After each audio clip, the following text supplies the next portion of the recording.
Good afternoon, good morning, good evening. Welcome to EIG's 40th webinar on promoting supply chain risk and resiliency to be a priority in your company, delivering your 90-day action plan that creates a roadmap on how to positively impact your P&L while creating value from your suppliers to your customers. We appreciate you taking the time today to attend Enhance International and the Supply Chain Risk Management Consortium's webinar series on building an evolving resilient enterprise, especially in light of the continued coronavirus pandemic restrictions. We hope that your family are healthy and safe. This is EIG's and the consortium's 6th webinar on the 90-day action plan. The first webinar laid out what is the 90-day action plan. And then the second webinar focused on the maturity model that has been developed over the last 10, 15 years. Then we went into the risk appetite, which has also been developed over the last 10 years, 10, 15 years. And then we went into leveraging your operational propensity, your culture. How do we envelop that into the action plan? And then the 5th webinar focused on creating and driving your 90-day action plan, and we introduced the concept of personas of the combination of those 3 graphs that we generate in the 90-day action plan: the maturity model, the risk appetite, and the operational propensity. Today, we're wrapping up this series focusing on how to promote your SCR&R strategy and make it a priority in your business. We look forward to your participation in the polling questions and participation in the Q&A bucket there. Please feel free to ask questions at any time during the webinar. We really want to see your feedback during this webinar. So again, my name is Jim DeVries. I'm the founder, president of Enhance International Group. EIG is a platform of 40+ consultants, consulting companies, and SaaS providers dedicated to empowering your organization's workforce by leveraging EIG's partnered tenured expertise. Our goal is to provide collective, collaborative, experienced thought leadership to enable organizations to deliver self-sustaining, positive margin growth. We thrive on delivering the 1 + 1 + 1 = infinity. We hope that you found this information useful to you and your teams, and we welcome questions at any time during the webinar. And please have your cell phone handy or another window open to participate in the polling. We have a number of webinars upcoming in September, but to close out this month, tomorrow, we have a very interesting fireside chat looking at the trade-offs between lean, supply chain risk management, and demand-driven MRP. Should be a very interesting conversation. And then in September, we kick it off with some work in the artificial intelligence area with fuse machines. Then we move over to, again, more 90-day action plan webinars, a new series. And then we will also get into digital twins again and with Creatisoft. And then the following webinar will be on risk de-risking with the AIM Institute. There's quite a number of other webinars that are being organized at this time in late August and early September, and we'll keep you posted on those. Today, we're fortunate to have with us the original founder of the Supply Chain Risk Management Consortium and one of the founders of the concept of supply chain risk management and making it a practice.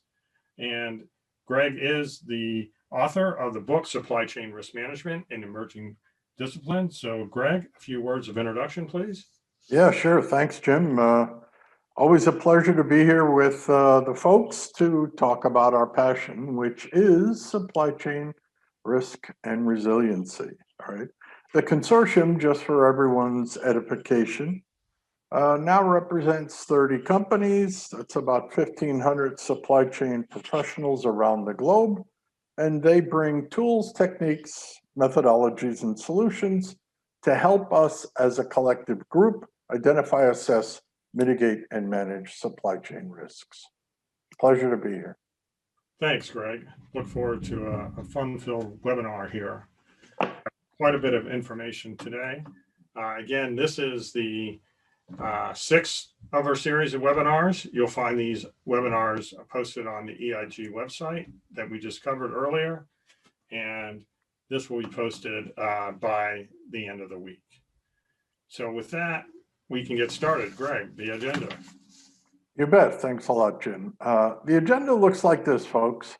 We're going to talk initially about promoting SCRM to be a priority for your company, basically talking about what are the compelling reasons to act. Next, we'll get into assessing the risks. We'll talk a little bit about some key risk indicators that we utilize.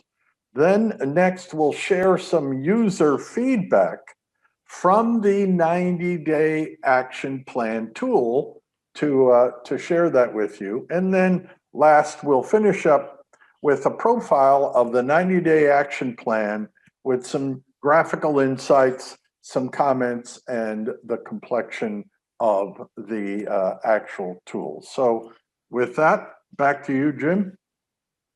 Great. So let's get started. Let's start looking at the compelling reasons to act. So this, why is resiliency important? We're here today to help you, sell your compelling story to your management, your organization. We'll be focusing on these compelling reasons to act.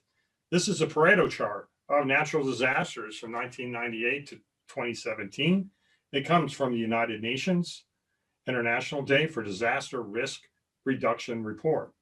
They profiled on this Pareto chart the number of disasters per type, from floods, storms, earthquakes, extreme temperature, landslides, droughts, wildfire, volcanic activity, and mass movements of tectonic plates.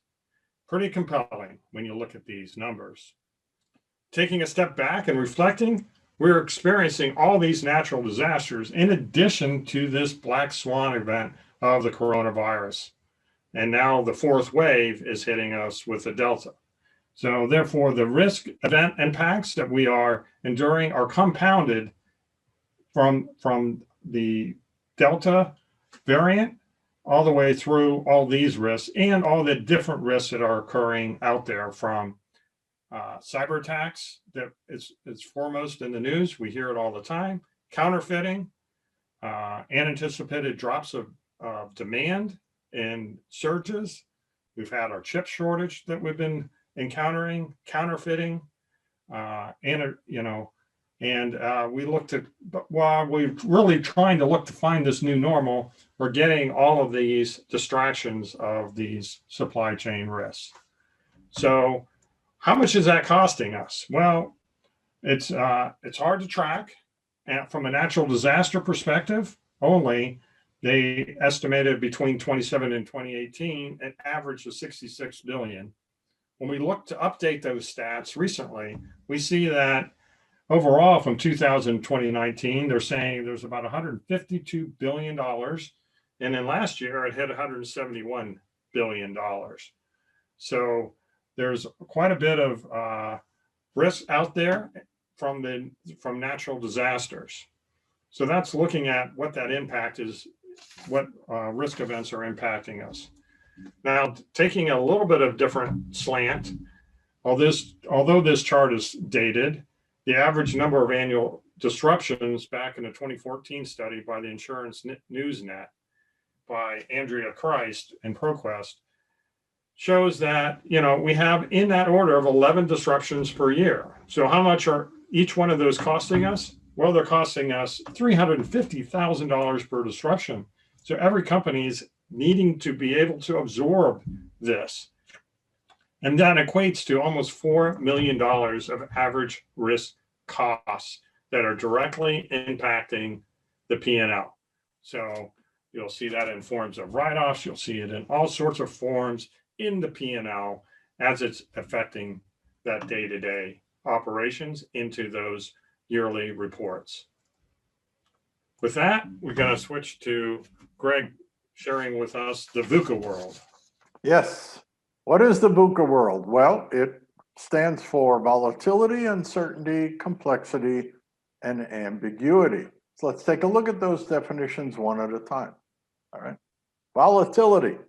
This describes something that is liable to vary or change, sometimes very quickly and often for the worse. What is that? That has been, for 15 months, COVID and government shutdowns. Next, uncertainty. This is a state of not knowing or being able to rely on something. What is that? Those are all the demand and supply shocks coming from the government lockdowns and restrictions. Next, complexity. This can be defined as something with many parts in an intricate arrangement. What is that? That, folks, is our global supply chains. And finally, ambiguity. That's something, if something is ambiguous, if it is open to more than one interpretation. So this ambiguity covers all of the above. This, folks, is the landscape that we live in today for a myriad of reasons. Next. We wanted to share with you some compelling reasons to act. And first and foremost is a somewhat dated study from Accenture, but we still feel it's very valid in this risk and resiliency space. So with their worldwide study a while back, some of the headlines were 25% of the companies in that study said they plan to increase investments of at least 20% in supply chain risk management, not supply chain management, folks. Supply chain risk management, very exciting when we saw this study. And they said they're going to do it in the next 2 years. All right. Well, essentially, how'd they do it? What did they focus on? Well, the exemplar companies said to Accenture, we got almost 100% return on our investment on the SCRM investment, and we demonstrated that using these practices. So what practices did they exercise to get a near 100% return on their investment? Here are three. Number one, they made risk management a priority in their organization. That's culture, folks. Second, they centralized the responsibility for risk management into groups, let's say, call them COEs, Centers of Excellence, which many of the exemplar companies like Coca-Cola, Nokia, Ericsson, IBM, they have done that. And third, they said they invested aggressively with specific focus on a big one here, end-to-end supply chain risk management visibility. What does that mean?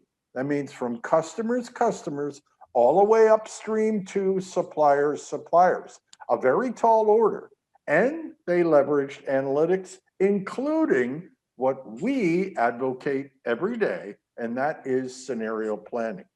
So very, very compelling outcome in terms of how to achieve some good ROI when you invest in SCRM. Okay, we have a couple more. Next, governance and compliance exemplar companies. This comes from Aberdeen Group. They're very big on supply chain risk and resiliency. We've worked with them in the past. They're up in Boston area. This was from a couple of years ago in a study, and they looked at exemplar companies that said they were doing what we call governance, GRC, governance risk compliance, and something called ERM, enterprise risk management, within their companies. And the top performers basically said this is what they experienced over time. They said that we had a 34% reduction in risk value in the last 2 years before the study. What does that mean? That means they had less financial pain than their nearest competitors over time. Another metric, they had 23% reduction in compliance-related costs in the last 2 years prior to the survey. What does that mean? That means the company was getting better at and more cost-effective at good risk management. There's more. These exemplars said they were also, well, demonstrated that they were more like 54% more likely than their competitors to systematically evaluate business processes for compliance. Now we're talking about risk compliance here, but it's all a matter of risk within their supply chain. And 29% said they're more likely than their competitors to conduct quantified risk assessment. It's one thing to identify a risk, folks. It's another thing to assess those risks. Why? Because not all risks are the same. And I believe we have one more compelling reason to act. This again comes from Aberdeen. It's a dated study way back when, but we still think it's valid. Here's what they did. They did a global study survey. They asked about 400 and some odd companies around the globe. They asked the question first, are you doing anything in terms of risk management in your company? All right. Then the next, once they answered a few questions like that, they categorized the companies into best, industry average, and laggards. So they asked a host of questions. All right. And then they categorized the respondents. What else did they do? Then they asked the question, all right, you said you are running a risk program, and they don't tell the respondents that you're best in class, industry average, or laggards, color coded, but then they ask the real hard question. All right. Are you using risk management to garner new market share and top line revenue? Are you doing that as a tactic and a strategy? And here's what the answers were. They basically said, all right, is your cost of your risk management program less than the new revenue you're getting from leveraging it? Thought it was pretty interesting. You can see best in class was driving in terms of percentage. Then they asked another question. Is the cost of your risk program equal to the added revenue at this time? Again, the best in class came to the top.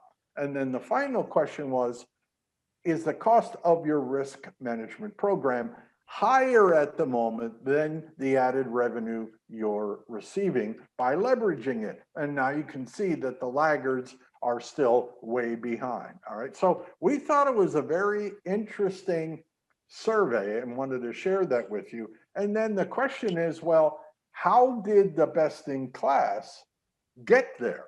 All right. Well, and they asked those questions and the respondents gave them answers.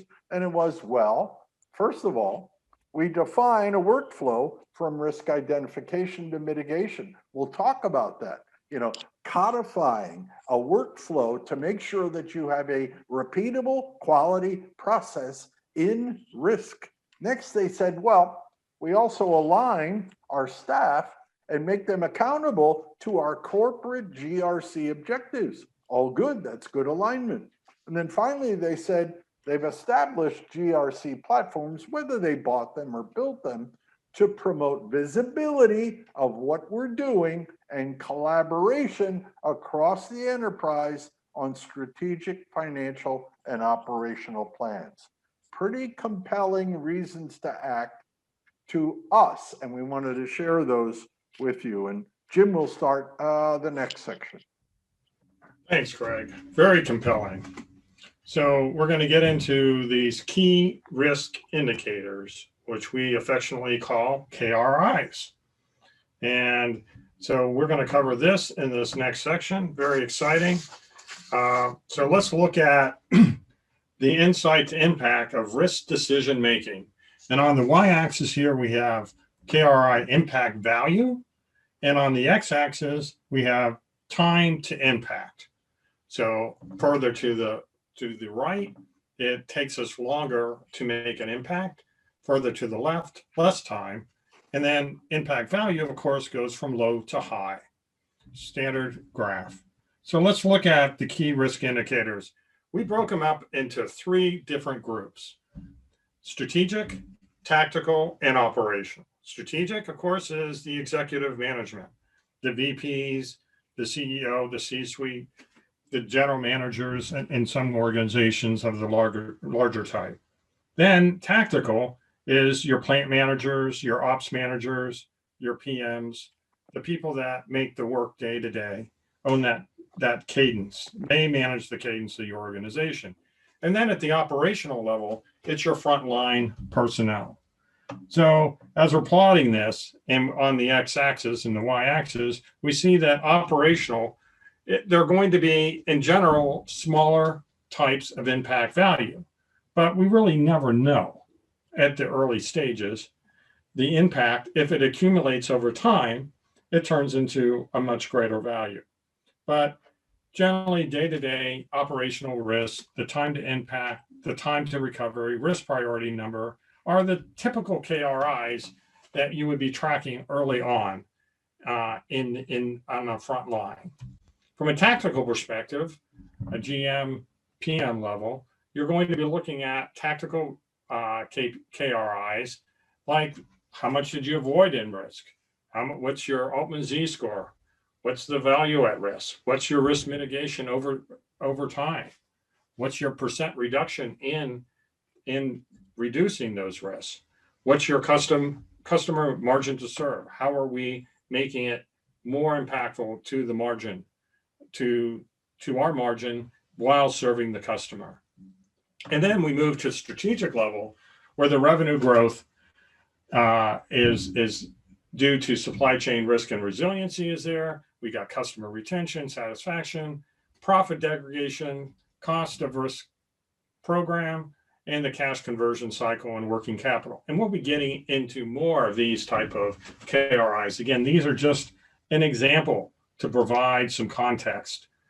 Now, this next slide is a bit of a paradigm switch, because this is the KRI impact to value. Now, if we switch it and say, what's the opportunity? Well, the opportunity is to be able to capitalize or take advantage of those KRIs operating in your organization. And then it flips, where the operational KRIs, if they're up and running as part of your organization, are going to provide the greatest impact. The tactical KRIs are going to be more from a planning perspective, certainly very vitally important. And of course, the strategic are the accumulation of the risk events and the value of those. So your opportunity to make an impact to your organization, if you're only tracking strategic KRIs, is not going to be very good, because it's really too late to make the difference in your organization. So in summary, a supply chain risk management program that only manages the strategic metrics will result in small gains in overall performance. We are not saying that these KRIs are not important. A KRI hierarchy states that all the KRIs are at every level are important. However, the KRIs that need to become part of the everyday workplace and automated are the operational and tactical KRIs, which is the most difficult to implement, but a huge impact when accomplished. With that, we'll move to the next slide, where we'll start talking about the benefits of indoctrinating a supply chain risk management program to the bottom line. So we'll talk about cost reduction, insurance premiums, reduction of 10%. This is what our clients have seen. It's a quick hit of getting a program up and running and working with the finance folks and the insurance folks to reduce the premiums. Then what we've seen from Gartner has espoused is that what they've seen is that a year over year, 10% value to the bottom line through automated workflow. So that's huge. Being able to reduce your cost year over year by 10%. And of course, leveraging your operational excellence programs, hyper automation, business intelligence, process automation and optimization, leveraging all those together with your risk program. Then cost avoidance. So we're seeing Aberdeen telling us that 17% improvements in effectiveness in risk detection and assessment from a year-over-year perspective. That's 7% higher than the competitors, their competitors that aren't doing it. So cost avoidance has a significant impact that is often overlooked, but it is one of the primary metrics in KRIs. Then comes cost avoidance, a 3% of revenue and financial loss over the competitors, and the cost of mitigating. So that's 10% over the competitors. So again, cost reduction, cost avoidance, two big items to hit the bottom line, but we're not done yet. We got working capital, 95% accuracy in terms of cash flow forecasting, which is 30% greater than your competitors, according to Aberdeen, and 10 to 30% higher in cash, free cash. Well, right now, I think everybody could use some free cash. So certainly something that would help all those companies out there as we're dealing with the pandemic. Then we move to cash conversion cycle, the triple C's, reducing by 10 to 20%. Hackett Group, they love cash conversion cycle. They are the experts. Then we move to Altman Z score. And we know that if you lose a supplier, it's going to take you a minimum of 6 to 18 months. And it's going to cost you in your bottom line in the order of $1 to $3 million. So with that, we're going to move on to market share. Greg. Yeah, we'll finish up this, again, some of the compelling reasons to act with some benefits. And this just gets back to garnering market share. If you do those KRIs and methodologies that Jim just focused on, you can, and we have seen this over the last 12 years, the exemplars gain market share growth because they become at the top. They're more proactive in identifying, assessing, and mitigating risks than their nearest competitors, which tend to allow you to capture market share from your competitor. And if you're more responsive to a risk event, an event that you and your competitors are wrestling with simultaneously, if you're more responsive than most in your industry, you're going to essentially mitigate the loss of your market share. All right. And so we think you got to do both. To be an exemplar in this discipline, you have to be proactive and you have to be more responsive than your nearest competitor. If you do those two things well in a robust SCRM program, you're going to potentially and over time receive the types of benefits that Jim just talked about. Back to you, Jim. Great. So with that, this exciting work here, we are asking for you, which of these KRIs most appeal to you?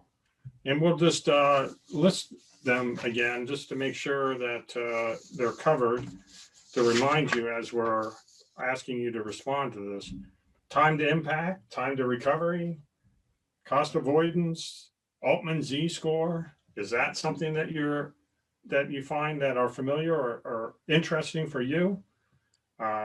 Risk mitigation percentage, reduction over time, customer margin to serve. How about revenue growth? Is that something that you track today or would like to track? What's most compelling for you and your companies that you work with? If you're a consultant or if you're going up to your flagpole, what are your metrics in your organization that would compel your leaders to get involved and be interested in supply chain risk management? Greg, your thoughts here? Well, it could run the gamut, folks. We tried to share with you several of the KRIs, key risk indicators, and some of the benefits in terms of the bottom line. Customer experience, thank you. That's a great one. All right. Remember, you know, your customers are out there, and you and your competitors can experience the same number of risk events on the customer side with the same negative impact on the customer side that everyone talks about on the supplier side. All right, just remember that. It's a good point. Appreciate you, someone putting in customer experience, because it can happen. Demand and supply shocks have produced demand and supply risk events, especially during the COVID-19 experience. Profit degradation, you bet. All right. The more you have to put out, the more you have to go into your treasury and handle these disruptions out of your own treasury, that goes right to your bottom line. All right. So very good. You know, it's all good. We appreciate you exercising your option here. Thank you. Thanks so much for participating. Great input, and feel free to keep typing in there, and also feel free to enter anything in the chat window or the Q&A box. Ask some questions of clarity if we went too fast in that section, or if there's anything that you have questions about of our experience in supporting our clients through this. So the next section is users' feedback.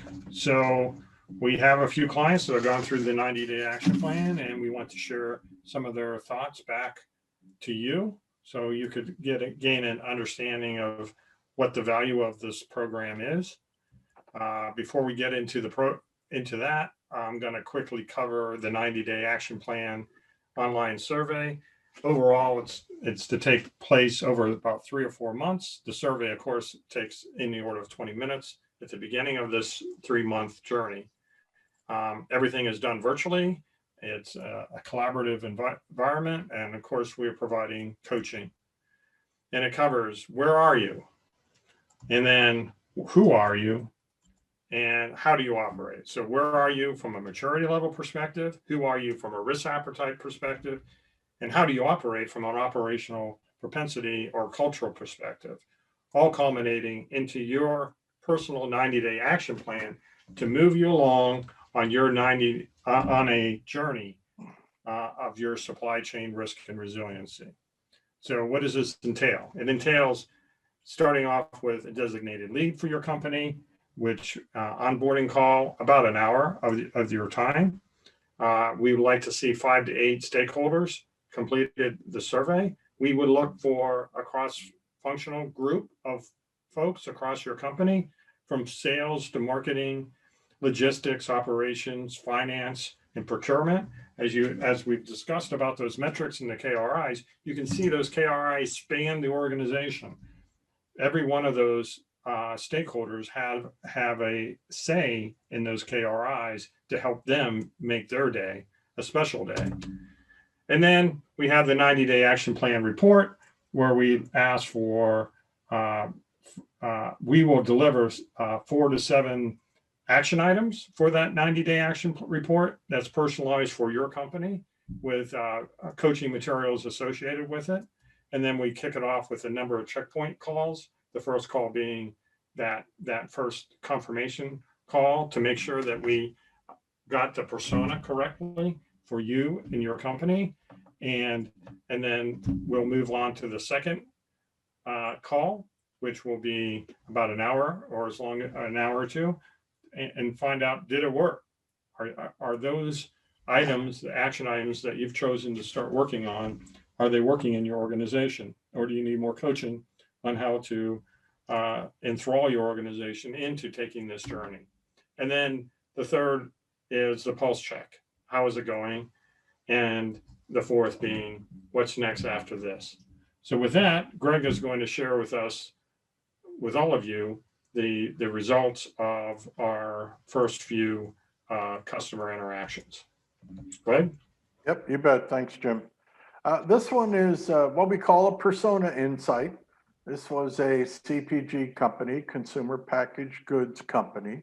These graphs are computer generated out of the tool based on the survey answers across, we hope, 5 to 8 or more of your executives. And let's just go left to right. This one was a CPG company, and essentially on the left-hand side, we position the company based on the answers using AI and ML algorithms. We position this company at the beginning stage of visibility. You can see the 5 stages, just in case you haven't really been exposed. The essential maturity model is first foundational, then visibility, then predictability, then resiliency, and finally sustainability. All right. And so this organization came in at the beginning of visibility, and then we ask the survey respondents, where would you like to be? What's your to be? What's the future look like to you? Some go way, way up on the maturity, some don't. All depends on their visibility and what they're doing presently in their organization. So the black for this organization positioned them at the end of visibility. And you might say, and you might be thinking, well, geez, how long are those stages? Folks, those stages are about 18 to 24 months each.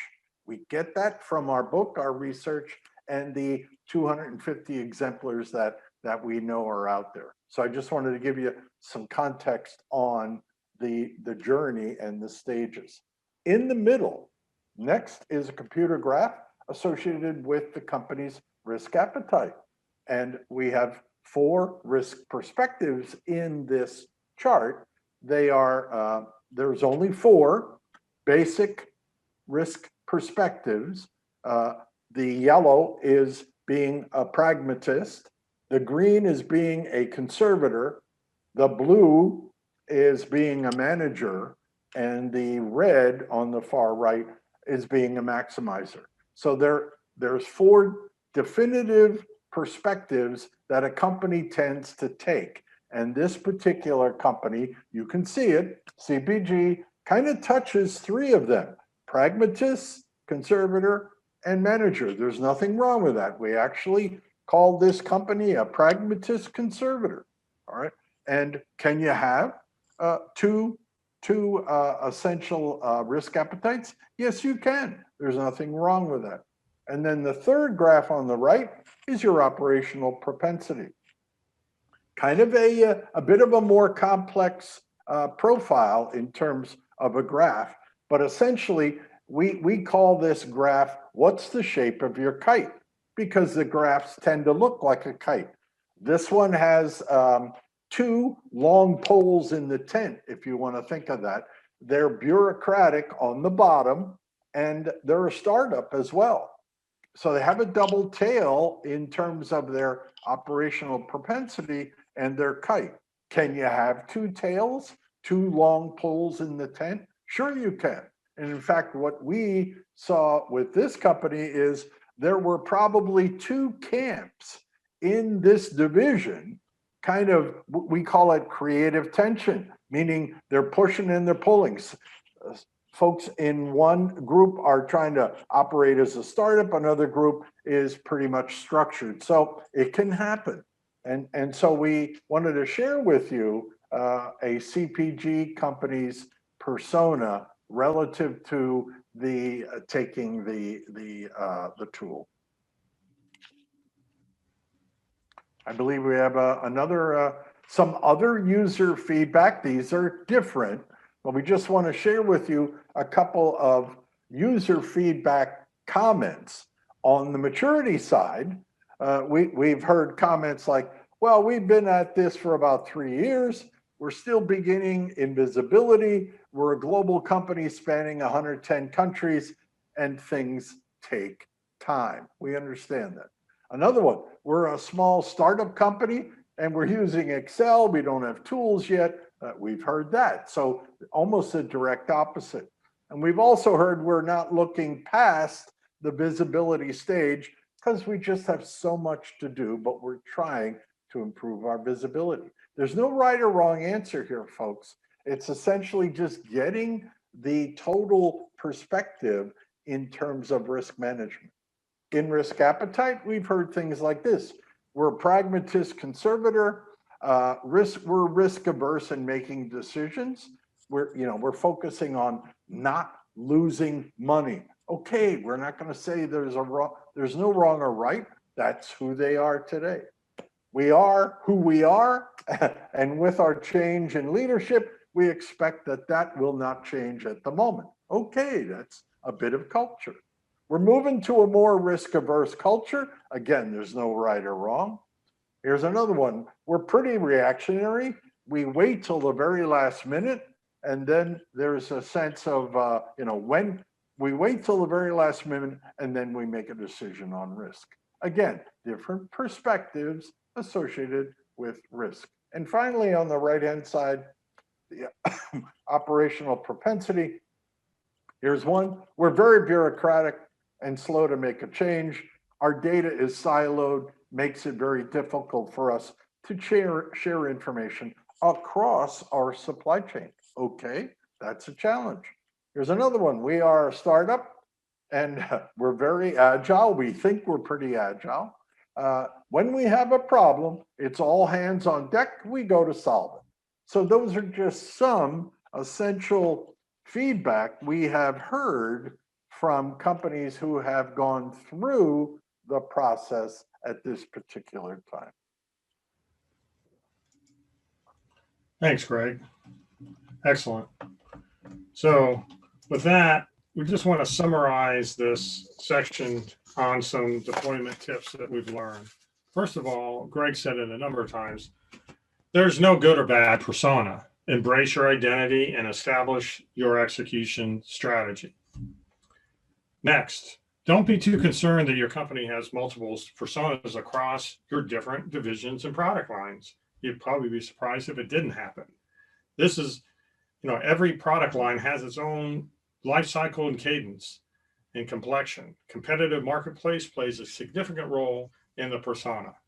This is why marketing and sales is so important to be included within your participants in this survey.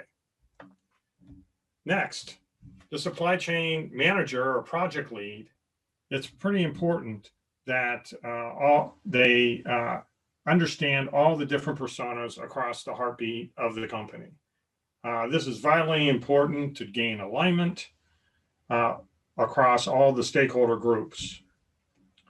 And we know that culture does eat strategy for breakfast. We live it, we know it. Linking your speed of execution to the company's appetite is a key to your success. And then finally, there's an understanding that your company's operational propensity is essential to the success of your supply chain risk and resiliency journey. That's why we added that as one of the graphs. Again, there's no right or wrong, but it's essential to understand your constraints and manage these proactively as you go through your supply chain risk and resiliency. So now Greg will provide a little bit of financial impact again to summarize. Greg? Yep, you bet. Thanks. This is kind of a recap, all right? Essentially, what we always say is think big, start small, and act fast, all right? So that's kind of our mantra. And then the recap is just always remember, never forget, these are demonstrated benefits that we have witnessed through the exemplars and through our clients. One is cost reduction. Again, we talked about that. That gets people's attention. If you have robust supply chain risk and resiliency methods, you can drop your insurance premiums. Automated workflow drops down the cost of doing good supply chain risk. Cost avoidance, effective detection. We talked about that, and Aberdeen did the study on it. That's a cost avoidance. Working capital, especially in times of crisis, cash is king. We call cash the red line item. in a crisis management, in a crisis situation, if you can't produce cash, you don't have a business. Sad to say. Cash conversion cycle, it's a good metric for supply chain performance, and it's also a great risk mitigation method as well. It's a twofer. That's a technical term. It's a twofer, really. If you don't use cash conversion, go out to Wikipedia and find the calculation. It's very easy, very simple. And the last one, Altman Z-score, we talked about that. What is that? That is the bankruptcy predictor with over a 90% forecast accuracy, forecasting bankruptcy 12 to 15 months into the future for either your supplier and or your customer. Wouldn't you want to have that insight today? That's why we advocate the Altman Z-score. Again, back to Jim, and he'll talk about our last section. Thanks, Greg. Very compelling. So as we close it out here today, again, we ask you to please enter your questions in the chat box. We appreciate that feedback of any questions that you may have about how to make your supply chain risk and resiliency journey better or started. So our last section is our 90-day action plan game plan. And with that, again, we covered this before. Today through October, we are offering for a limited time, the $3,500 for the program. And for the next 5 beta testers, we have a whole list of potential clients right now. But right now, we're offering this through October 1, and then we'll come out with our formalized pricing for this. And if you're interested, just to find out, you want to set up a call, we're here to help. Just click on that link, the Supply Chain Risk Management Consortium.com, and look for the 90-day action plan. And Greg is going to close us out with the get. You bet. We want to kind of give you the get. What do you get? And what do we ask for? Again, kind of a perspective on cost benefit. All right. So what do you get again? You get a sense of where you are in the supply chain risk and resiliency maturity curve. No right or wrong answer, but here's your as is condition. All right. Next, you get a sense of who you are relative to your risk appetite. Why do we focus on risk appetite? Because if you're a change agent, you need to understand what the risk appetite and culture is of your company. Because if you attempt to go too fast, you're pushing string uphill. So we're attempting to give you insight before you start acting as a change agent, especially for supply chain risk management. What else do you get? You get an aligned 90-day action plan to help you survive and thrive during the COVID-19 and beyond. All right. We think it's a strategic advantage to the bottom line. We've attempted to share with you many benefits to be derived that we have witnessed so far in our 10 years in this space and our 1.5 years with building out the tool. And so there's a bonus benefit as well. If you get involved with a consortium, all right, in terms of the 90-day action plan, there's a bonus benefit for every company that provides 5 or more executives. The consortium will offer your company 1 free pass to our supply chain risk and resiliency online courses. We have 2 courses out there. They're self-paced, they're online. You can take them. You receive a certificate when you complete them from Lehigh University, my university.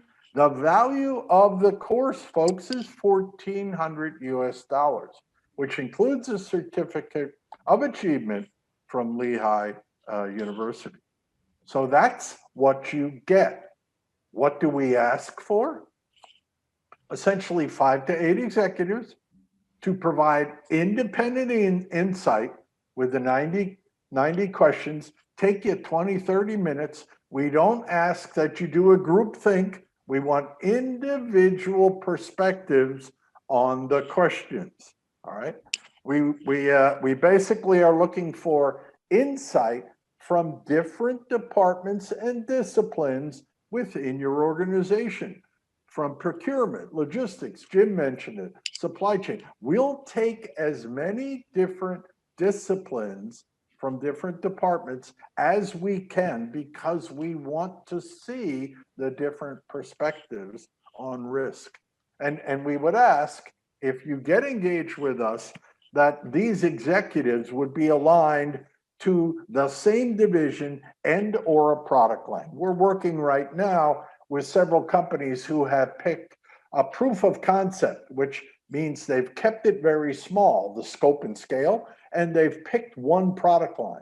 That could mean maybe 10 or 15 stock keeping units. Keep it small within a product line, maybe a small division, but all the folks who answer the survey, we would like to have them within the confines of that same division or product line. And with that, I'll turn it back to Jim. Thanks, Greg. So hopefully this is interesting to you. So feel free to contact us at any time. You can contact us at the website, the Supply Chain Risk Management Consortium. You can send Greg or myself an email. We'll be more than happy to answer any questions that you may have about the program, or just if you want to chat about your program and gain a few insights that we'll be more than glad to share with you. So again, we have a number of current potential clients to hit the betas. So if that's of interest, that's great. If you know somebody who could be interested, that'd be great also. Please do reach out. And with that, that's the close of the webinar today. Again, if you have any questions, feel free to enter them in the Q&A or in the chat window. These webinars are for you so that you can ask your questions to support your needs. With that, I'll just close it out for now. We do have one more webinar on Wednesday, tomorrow, and that will be on the balance between lean, supply chain risk management, and demand-driven materials resource planning. Wow, that should be an interesting bout, so to speak. We're going to try to make it civil, we hope. But we would love to see you tomorrow at noon for that. If you participate, it would be wonderful to get your insights and views on those 3 different programs. In light of COVID, we're talking about leaning out the supply chain, and people say, well, lean's the fault of things. Other people say lean did work. You know, there's a lot of different opinions out there. And there's probably some kind of a balance between all those 3 methodologies. That's the answer. Again, starting in September, we have lined up the de-risking projects webinar on consolidation of large scale projects.